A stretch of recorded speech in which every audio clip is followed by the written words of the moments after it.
Hey, welcome back. A local production is bringing to life a major part of Tucson history. It's Borderlands Theater presenting Barrio Stories, and I have with me today Milta Ortiz and Mark Pinate. I want to thank you guys so much for coming on today. Nice to be here. Thanks for having us. It's a pleasure to have you. So let's start out with the origins of this play. What inspired Barrio Stories? I read Lydia Otero's book, La Calle. Dr. Otero's a historian at the University of Arizona, and she grew up in this area where the convention center now sits, but there was a neighborhood there with all kinds of shops and movie theaters, bakeries.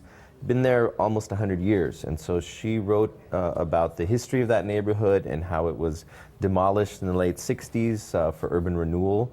And other folks had told me about that story, and after reading her book, it just seemed like this was a story that needed to get told. Well, and I feel like it's a big story that needs to be told. And approaching something like this from a theatrical standpoint, there's so many components that I'm sure you have to make sure to get right and you have to organize. So what's it like to organize something this big?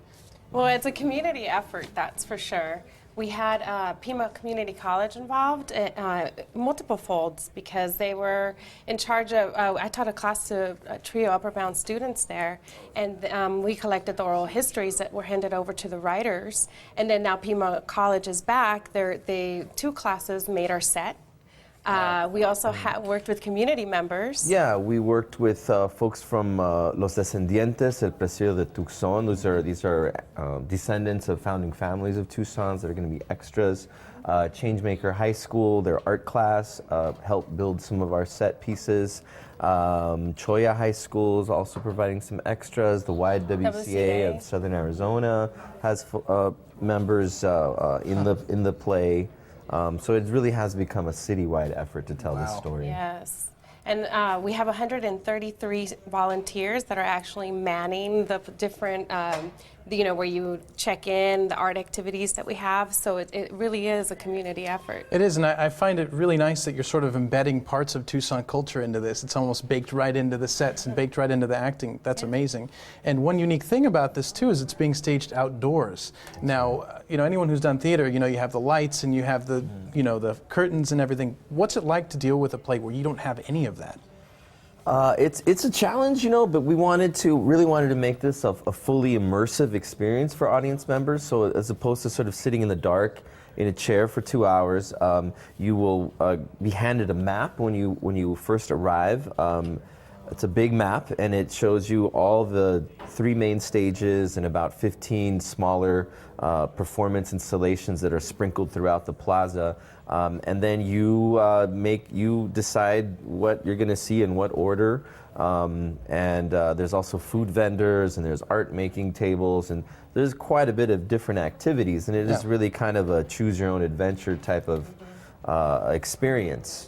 That's great. Yeah. So how long, it sounds like there's a lot of things. How long should someone block off if they want to get like the full experience with Barrio Stories? About 2.5 hours, because after the performances are over, we break out into a pachanga, which is a party with live mariachi groups, youth, and also youth folklorico groups, and art activities and food, and so maybe 2.5 to 3 hours, depending.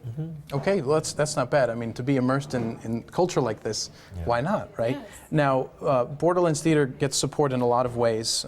Doing plays like this is one of them. How much does it cost for someone to come watch this?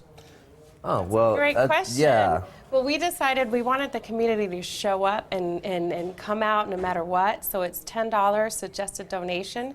No one turned away for lack of funds. I love that. Yes. That's excellent. Anyone can come. Anyone. Now, if someone wants to get involved in one of these future projects, if they're watching and they're saying, I would love to be a part of that, how can they go about doing that? Sure, they can check out our website, borderlandstheater.org, or if you want to read more about Barrio Stories and how it came about, we have an awesome website. It's at barriostories.org, and you can find out everything, read transcripts, photos, whatever you like. Excellent. Anything people want. Well, guys, I want to thank you so much for coming on and sharing your work with us. It's going to be exciting, and people really need to go out and learn a little snippet about Tucson history that they might not have otherwise, really known about. So I want to thank you so much for coming on. Thanks Thank you. Thanks for having us. Absolutely. And this incredible production opens March 3rd and runs through the 6th on the grounds of the Tucson Convention Center. There's a $10 suggested donation, and for more details, you can call 882-7406 or visit borderlandstheater.org or barriostories.org.